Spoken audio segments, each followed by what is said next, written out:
Trillion dollar coach book summary का भूमिका, leadership का नया तरीका। सोचिए एक ऐसे नो नॉनसेंस फुटबॉल कोच के बारे में जिसने प्लेबुक्स को छोड़कर बोर्डरूम्स को अपना लिया और आज के सबसे बड़े टेक जायंट्स को लॉन्च करने में मदद की। इस समरी में आप जानेंगे कि कैसे रिजिड हायरार्कीज को तोड़ना क्रिएटिविटी को जगा सकता है और टीम्स को नई ऊंचाइयों पर ले जा सकता है। आप सीखेंगे कि क्यों सबसे अच्छे लीडर्स अपनी सच्ची भावनाओं को दिखाने से नहीं डरते और कैसे असली इमोशन काम पर मजबूत कनेक्शंस बना सकता है। सबसे ज़रूरी बात, आप देखेंगे कि क्यों भरोसा वो सीक्रेट इंग्रेडिएंट है जो अजनबियों की ग्रुप को एक पावर हाउस टीम में बदल देता है। बने रहिए और आपको इन बातों पर प्रैक्टिकल टिप्स मिलेंगी।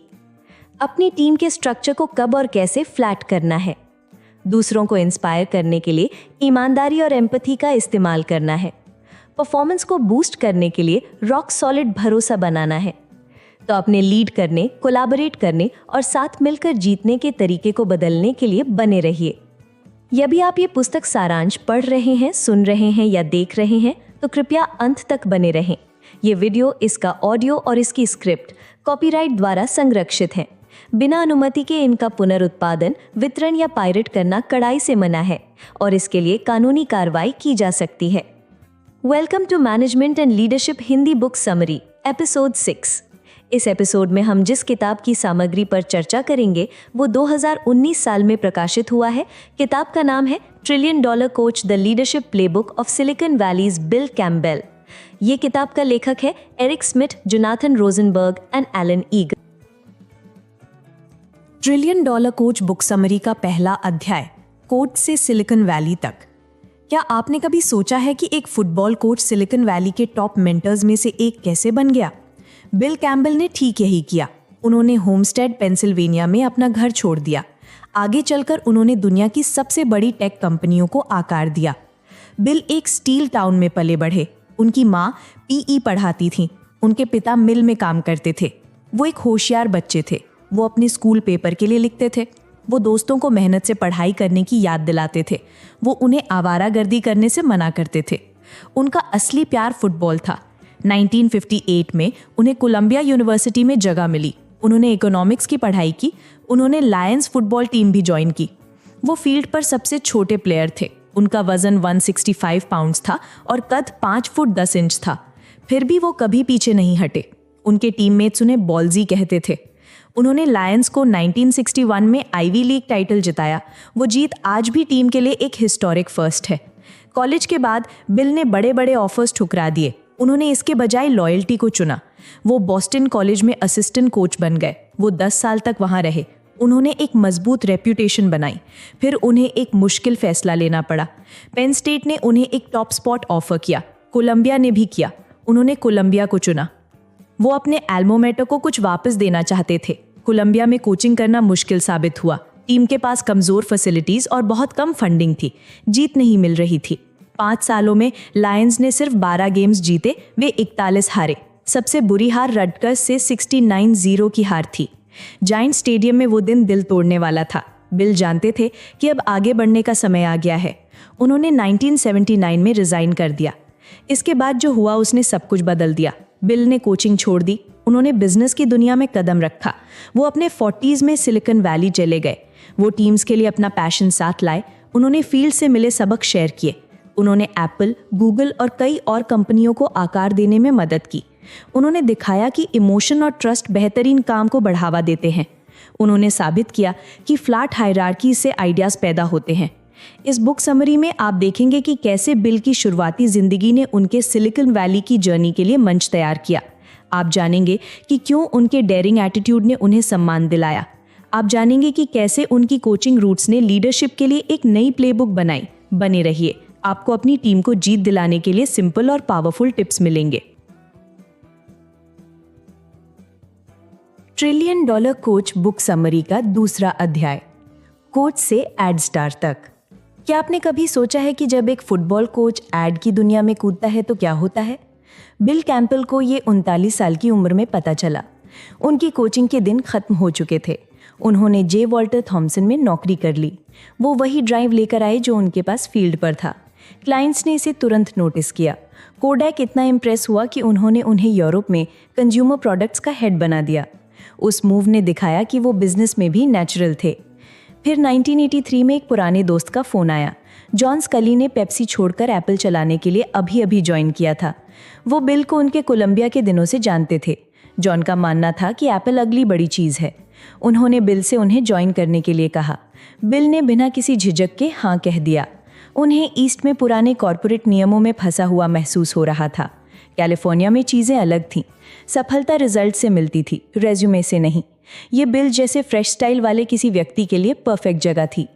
9 महीने बाद बिल एप्पल में सेल्स के वाइस प्रेसिडेंट बन गए। उनका पहला बड़ा टास्क मैकिन्टॉश लॉन्च था। उन्होंने टीम को हर स्टेप पर गाइड किया। फिर एड हिस्ट्री को बदलने का मौका आया। एप्पल ने 1984 के लिए एक सुपर बोल स्पॉट खरीदा। टीम ने जॉर्ज ऑरवेल के नॉवल पर आधारित एक बोल्ड आइडिया पेश किया। इसमें एक युवा महिला को गार्ड से भागते हुए दिखाया गया था। उसने एक मैलेट से एक विशाल स्क्रीन को तोड़ दिया। मैसेज साफ था, 1984 नहीं होगा। स्टीव जॉब्स को ये बहुत पसंद आया, लेकिन एप्पल के बोर्ड को लगा कि ये बहुत रिस्की है। उन्होंने उस लॉट को बेचने के बारे में सोचा। तभी बिल ने कदम बढ़ाया। उन्होंने वही गट्स दिखाए जिसने उन्हें फुटबॉल फील्ड पर बॉल्जी निकनेम दिलाया था। एक सेल्स एग्जीक्यूटिव ने उनकी राय पूछी। उन्होंने हरी झंडी दे दी। उन्होंने एड की पावर पर दाम लगाया। उनका फैसला रंग लाया। एड ने दर्शकों को दंग कर दिया। ये अब तक के सबसे फेमस सुपर बोल कमर्शियल्स में से एक बन गया। इसने बड़े गेम एड्स के लिए एक नया स्टैंडर्ड भी सेट किया। बिल अपनी जड़ों को कभी नहीं भूले। वो फुटबॉल से टीम वर्क, ट्रस्ट और बोल्ड चॉइस को टेक मिलाए। इस बुक समरी में आप देखेंगे कि कैसे एक लेट करियर चेंज ने उन्हें एड लेजेंड का स्टेटस दिलाया। आप हिम्मत और विजन पर सिंपल लेसन सीखेंगे। बने रहिए और आप जानेंगे कि बिजनेस में अपने बोल्ड प्लेस कैसे बनाने हैं। $1 ट्रिलियन कोच बुक समरी का तीसरा अध्याय, एग्जीक्यूटिव से मेंटोर तक। क्या आपने कभी सोचा है कि एक टॉप टेक लीडर को अपना गाइड कैसे मिलता है? बिल कैंपबेल की जर्नी ने 1990 में एक बड़ा मोड़ लिया। उन्होंने क्लैरिस, एक सॉफ्टवेयर स्पिन ऑफ, को लीड करने के बाद एप्पल छोड़ दिया। क्लैरिस ने उनके अंडर में अच्छा काम किया, लेकिन एप्पल ने इसे पब्लिक नहीं करने का फैसला किया। बिल ने इसे आगे बढ़ने के लिए अपना क्यू समझा। उन्होंने गो, एक टैबलेट स्टार्टअप में कई साल बिताए। वो एक नए रोल में क्लैरिस वापस भी आए। फिर उन्होंने एक बोल्ड शिफ्ट लिया। वो एक बिजनेस कोच बन गए। उनका पहला क्लाइंट खुद एप्पल था। बिल की लॉयल्टी बहुत गहरी थी। 1985 में जब स्टीव जॉब्स को बाहर निकाल दिया गया था, तो बिल उन कुछ लोगों में से एक थे जो उनके लिए खड़े हुए। जॉब्स वो सपोर्ट कभी नहीं भूले। जब जॉब्स 1997 में सीईओ के रूप में वापस आए, तो उन्होंने बिल को एक डायरेक्टर बनाया। बिल 2014 तक उस रोल में रहे। इससे भी बढ़कर जॉब्स जब भी उन्हें एडवाइस की ज़रूरत होती, बिल को फ़ोन करते। दोनों पालो एल्टो में संडे की दोपहर को वॉक पर जाते थे। वो आइडियाज़, चैलेंजेस और प्लान्स के बारे में बात करते थे। इन कैजुअल चार्ट्स ने एप्पल को लगभग दिवालिया होने से बचाने में मदद की। उन्होंने एप्पल के $1 ट्रिलियन कंपनी बनने का मंच तैयार किया। इन वॉक्स के बारे में बात तेज़ी से फैल गई। 2001 में गूगल के नए सीईओ एरिक श्मिड जानना चाहते थे कि बिल में ऐसा क्या खास है। श्मिड ने कई टेक टीम्स को लीड किया था। उन्हें स्मार्ट इंजीनियर्स और बड़े आइडियाज़ की आदत थी। फिर भी उन्होंने सोचा कि एक रूखा एक्स फुटबॉल कोच उन्हें क्या सिखा सकता है। वे मिले और केमिस्ट्री तुरंत बन गई। बिल के स्ट्रेट फॉरवर्ड स्टाइल ने उस दिन श्मिड का दिल जीत लिया। अगले 15 सालों तक बिल लगभग हर हफ्ते एरिक और गूगल के दूसरे लीडर्स से मिलते थे। वो बोलने से ज़्यादा सुनते थे। वो सिंपल सवाल पूछते थे। उन्होंने उन्हें अपनी टीम्स में ट्रस्ट बनाने के लिए प्रेरित किया। उन्होंने उन्हें दिल और दिमाग दोनों से लीड करना सिखाया। उनकी एडवाइस ने गूगल को एक छोटे सर्च स्टार्टअप से एक $multi-billion जायंट बनने में मदद की। बिल का सीक्रेट सिंपल था। उन्होंने फुटबॉल फील्ड के लेसन्स को बोर्ड रूम में इस्तेमाल किया। उनका मानना था कि हर टीम को, चाहे वो कितनी भी स्मार्ट हो, क्लियर गोल्स और रियल ट्रस्ट की ज़रूरत होती है। उन्होंने लीडर्स को वो शेयर करना सिखाया जो वो महसूस करते थे। उन्होंने उन्हें बॉसेस और टीम मेंबर्स के बीच की दीवारों को तोड़ने के लिए प्रेरित किया। उन्होंने उन्हें दिखाया कि ध्यान से दिया गया ऑनेस्ट फीडबैक बड़ी छलांग लगवा सकता है। इस बुक समरी के अगले चैप्टर्स में हम बिल की कोचिंग प्लेबुक में गहराई से उतरेंगे। आप देखेंगे कि कैसे उनके मेथड्स ने 2 टेक टाइटन्स को दुनिया बदलने वाली फोर्सेस में बदल दिया। बिल कैंपबेल को टेक रेवोल्यूशन के पीछे का कोच बनाने वाले की मूव्स को जानने के लिए बने रहिए। $1 trillion dollar coach book summary का चौथी अध्याय, कोर वैल्यूज मायने रखती हैं। क्या आपने कभी सोचा है कि जब एक टीम में कोई बॉस नहीं होता तो क्या होता है? 2001 में गूगल ने ये ट्राई किया। लैरी पेज ने मैनेजर्स को हटा दिया। उन्होंने इसे डिसऑर्ग कहा। आइडिया ये था कि हर कोई बिना किसी लिमिट के क्रिएट कर सके। पहले तो ऐसा लगा कि ये काम कर रहा है, लेकिन बिल कैम्बल को एक प्रॉब्लम दिखी। उन्होंने सोचा कि गूगल को झगड़े सुलझाने के लिए लीडर्स की जरूरत है। बिल ने एक सिंपल सजेशन दिया। उन्होंने लैरी से इंजीनियर से पूछने को कहा वे क्या सोचते थे। जवाब साफ था, उन्हें मैनेजर्स वापस चाहिए थे। उन्हें मुश्किल फैसले लेने के लिए किसी की जरूरत थी। जब कोई इंचार्ज नहीं था तो प्रोजेक्ट्स रुक गए। कोई भी इस बात पर सहमत नहीं हो पा रहा था कि पहले क्या बनाया जाए। फ्लैट टीम्स आइडियाज के लिए बहुत अच्छी होती हैं, लेकिन उन्हें चीजों को पूरा करने में स्ट्रगल करना पड़ता है। 2005 में एक स्टडी ने ये साबित किया। उसमें कहा गया था कि बिना बॉस के क्रिएटिविटी बढ़ती है, लेकिन चीजों को हकीकत में बदलने के लिए क्लियर कॉल्स की जरूरत होती है। आपको पता होना चाहिए कि पैसा किसके हाथ में है। आपको पता होना चाहिए कि विनर कौन चुनता है। लेकिन एक व्यक्ति का सबको बॉस करना भी फेल हो जाता है। अगर आप टैलेंटेड लोगों को ऑर्डर देते हैं कि क्या करना है, तो वे चले जाते हैं। कोई भी रूल अकेले काम नहीं करता। इसलिए बिल का अपना एक रूल था। उन्होंने लीडर्स को फर्स्ट प्रिंसिपल्स पर वापस जाने की सीख थी। ये वो कोर वैल्यूज हैं जो एक कंपनी को गाइड करती हैं। बिल ने ये सबक 1990 के दशक में टेलमी नेटवर्क्स में सीखा। टेलमी ने पहला क्लाउड बेस्ड स्पीच सॉफ्टवेयर बनाया।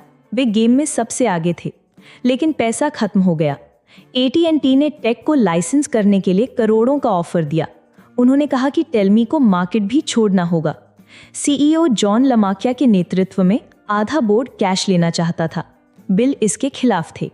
वे जानते थे कि वो उन पर अपना व्यू थोप नहीं सकते। इसके बजाय उन्होंने टेलमी के फाउंडर माइक मैक्यू को अपने साथ वॉक करने को कहा। उस वॉक पर बिल ने कंपनी के असली पर्पस के बारे में बात की। उन्होंने माइक को उनके बेस्ट प्रोडक्ट की याद दिलाई। उन्होंने पूछा कि क्या वे सच में मार्केट कंट्रोल सौंप देंगे, क्या वे एक कमजोर राइवल को जीतने देंगे। ये उन सब चीजों के खिलाफ था जिनके लिए वे खड़े थे। बिल की चैट ने टाई तोड़ दिया। माइक ने बोर्ड से बात की। उन्होंने टेलमी की वैल्यूज की कहानी शेयर की। बोर्ड ने AT&T की डील को रिजेक्ट कर दिया। टेलमी अपने मिशन पर कायम रहा। बिल ने दिखाया कि लीडर्स को कोर वैल्यूज को चैंपियन करना चाहिए। उन्हें उन चीजों की ओर इशारा करके डेडलॉक तोड़ना चाहिए जो वास्तव में मायने रखती हैं। इस बुक समरी में आप बिल की कोचिंग प्लेबुक के बारे में और देखेंगे। आप सीखेंगे कि वैल्यूज कैसे टीम्स को आगे बढ़ने में मदद करती हैं। आप जानेंगे कि टैलेंटेड लोगों को खोए बिना मुश्किल फैसले कैसे लिए जाते हैं। इन सिंपल पावरफुल लेसन्स को एक्शन में देखने के लिए बने रहिए। Trillion dollar coach book summary का 5वां अध्याय, काम पर इमोशंस। क्या आपने कभी सोचा है कि क्या फीलिंग्स दिखाना आपको एक बेहतर लीडर बना सकता है? बहुत से लोग सोचते हैं कि लीडर्स को हमेशा बिजनेस लाइक रहना चाहिए, लेकिन बिल कैम्बल ने उन्हें गलत साबित कर दिया। वे अपने वार्म इनफॉर्मल स्टाइल के लिए जाने जाते थे। वो कलीग्स को बेयर हग्स देते थे। वो एक ब्रीजी, कभी कभी प्रोफेन टोन में बात करते थे। वो मीटिंग रूम्स में किसेस भी ब्लो करते थे। ये एक्ट्स सिर्फ क्वर्क्स से कहीं ज़्यादा थे। वे दिखाते थे कि उन्हें परवाह है, और परवाह करने ने ही उन्हें एक इफेक्टिव लीडर बनाया। बिल ने अपनी वार्मथ सिर्फ छोटे मोमेंट्स के लिए नहीं बचाई थी। ज़रूरतमंद लोगों की मदद के लिए वो सब कुछ छोड़ देते थे। जब स्टीव जॉब्स कैंसर की वजह से हॉस्पिटल में थे, तो बिल हर रोज़ उनसे मिलने जाते थे। उस तरह की लॉयल्टी किसी भी स्पीड से ज़्यादा कह जाती थी। इससे भरोसा और गहरे बॉन्ड्स बने। साइंस भी इस बात को सपोर्ट करती है। सिगल बासिब और ओलिविया ओनील की 2014 की एक स्टडी में पाया गया कि जो टीम्स इमोशनल ओपननेस को अपनाती हैं, वे बेहतर करती हैं। वे इसे कंपेनियनेट लव कहते हैं। ये सभी को बराबर मानती है। इस स्पिरिट वाली कंपनीज में एम्प्लॉय ज़्यादा खुश रहते हैं। वे बेहतर टीम परफॉर्मेंस देखते हैं। उनमें एब्सेंटीज़म भी कम होता है। जब लोग महसूस करते हैं कि वे जैसे हैं वैसे रह सकते हैं, तो वे अपना बेस्ट काम करते हैं। काम पर इमोशंस दिखाना डरावना लग सकता है। आपको बहुत ज़्यादा सॉफ्ट होने की चिंता हो सकती है, लेकिन फ़र्क लाने के लिए आपको बिल जितना आउटगोइंग होने की ज़रूरत नहीं है। कुछ सिंपल स्टेप्स हैं जो आप आज ले सकते हैं। एप्पल में जब बोर्ड को कोई प्रेजेंटेशन पसंद आता था, तो बिल उनसे खड़े होकर ताली बजवाते थे। जैसा कि फिल शिलर याद करते हैं, ये ऐसा लगता था जैसे कोई पेरेंट अपने बच्चे की सफलता पर ताली बजा रहा हो। उस छोटे से रिचुअल से लोगों को वैल्यूड महसूस होता था। क्लैरिस के ब्रूस चिजन ने एक और सिंपल मूव सीखा। उन्होंने बिल को एलिवेटर्स या कैफेटेरिया में कलीग से चैट करते हुए देखा। शुरू में ब्रूस को ऑकवर्ड महसूस हुआ, फिर उन्हें एहसास हुआ कि इसमें ऑलमोस्ट कोई एफर्ट नहीं लगता। किसी का नाम याद रखना और पूछना कैसा चल रहा है या आप किस पर काम कर रहे हैं ने दरवाजे खोल दिए। इससे पर्सनल कनेक्शंस बने, वे छोटे छोटे मोमेंट्स जुड़ते गए। इस बुक समरी में आप देखेंगे कि बिल ने लीड करने के लिए इमोशंस का इस्तेमाल और किन तरीकों से किया। आप सीखेंगे कि वार्मथ और रिजल्ट्स को कैसे बैलेंस किया जाए। आप अपने वर्क डे में और ज़्यादा हार्ट लाने के लिए आसान टिप्स सीखेंगे। ये जानने के लिए बने रहिए कि इमोशंस दिखाना आपकी टीम की सफलता और आपकी अपनी लीडरशिप को कैसे बूस्ट कर सकता है। Trillion dollar coach book summary का 6वां अध्याय, सबको शामिल करना। क्या हो अगर कमरे की सबसे अच्छी आवाज कभी सुनी ही न जाए। 1980 के दशक में ज्यादातर टेक बॉस पुरुष थे। डेब बियोंडोलिलो एप्पल में टॉप जॉब पर कुछ ही महिलाओं में से एक थीं। वो हमेशा स्टाफ मीटिंग्स में पीछे बैठती थीं। बिल कैंपबेल ने ये नोटिस किया। उन्होंने उनसे पूछा कि वो वहाँ पीछे क्यों रहती हैं। उन्होंने उनसे कहा कि वो टेबल पर आएं। एक दिन डेब ने आगे की सीट ले ली। तभी रूखे एग्जीक्यूटिव एल आइजनस्टैट उनके बगल में बैठ गए। उन्होंने झल्लाकर पूछा, आप यहाँ क्या कर रही हैं? डेब सहम गई। उन्होंने कहा कि वो बस मीटिंग का इंतजार कर रही थीं। आइजनस्टैट ने बिल को घूर कर देखा। बिल ने डेब को चुपचाप सिर हिलाकर इशारा किया। तभी डेब को पता चला कि वो यहीं की है। बिल का स्टाइल आम नहीं था, लेकिन वो बेस्ट प्लेयर्स को चुनने में विश्वास रखते थे। इससे कोई फर्क नहीं पड़ता था कि वे कौन थे। स्पोर्ट्स में आपकी टीम तब जीतती है जब आप सही टैलेंट का इस्तेमाल करते हैं। बिजनेस में भी वो ऐसा ही सोचते थे। महिलाओं का बोर्डरूम टेबल पर होना ज़रूरी था। साइंस भी इससे सहमत है। साइंस की 2010 की एक स्टडी ने देखा कि टीम्स को क्या चीज़ स्मार्ट बनाती है। रिसर्चर्स ने 3 ज़रूरी बातें पाईं। पहली, हाई आईक्यू टीम्स सबको शामिल होने देती हैं। वे कुछ ही आवाज़ों को हावी नहीं होने देती। दूसरी, वे स्ट्रॉन्ग इमोशनल इंटेलिजेंस दिखाती हैं। तीसरी, उनमें ज़्यादा महिलाएं होती हैं। फिर भी आज भी महिलाओं का रिप्रेजेंटेशन कम है। 2016 में US equal employment opportunity commission ने रिपोर्ट किया कि महिलाओं के पास टेक एग्जीक्यूटिव रोल्स का सिर्फ 20% था। 2 साल बाद 2018 की एंटेलो वुमेन इन टेक रिपोर्ट ने इस नंबर को 10% पर ला दिया। साफ है कि अभी और काम करना बाकी है। तो लीडर्स असली बदलाव कैसे ला सकते हैं? बिल ने मेंटरिंग प्रोग्राम्स को चैंपियन किया।